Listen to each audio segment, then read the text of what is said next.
হবিগঞ্জ জেলা ছাত্রদল সভাপতি শাহ রাজীব আহমেদ রিঙ্গন সহ 11 জনের নাম উল্লেখ করে অজ্ঞাত 100 জনের বিরুদ্ধে মামলা করেছে জাতীয় নাগরিক পার্টি। বুধবার রাত 8:30টায় হবিগঞ্জ মৌলভীবাজার সড়কের কাবাইছড়া পুলিশ তদন্ত কেন্দ্রে এই মামলা দায়ের করা হয়। এনসিপির আহ্বায়ক ও বিরোধী দলীয় চিফ হুইপ নাহিদ ইসলাম বলেন, এই সরকার স্বৈরাচারের পথেই হাঁটছে। গত 16 বছর যখন বালুর ট্রাক দিয়ে বেগম খালেদা জিয়ার বাসভবন আটকে রাখা হয়েছিল, তখন তাদের এই সাহস কোথায় ছিল? আজকে তারাই ট্রাক বসিয়েছে। মামলার বাদী জাতীয় যুব শক্তি হবিগঞ্জ জেলা শাখার আহ্বায়ক তন্ময় তাহের রুবেল।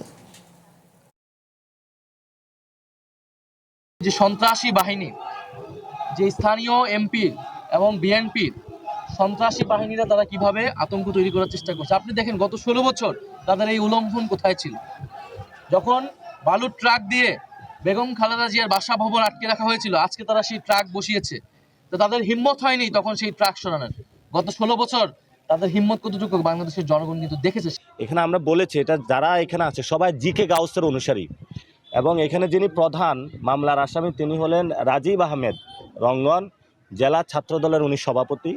দ্বিতীয়ত যিনি আছেন আরিফুজ্জামান রিয়াদ, উনি বৃন্দাবন কলেজের সেক্রেটারি ছাত্রদলের।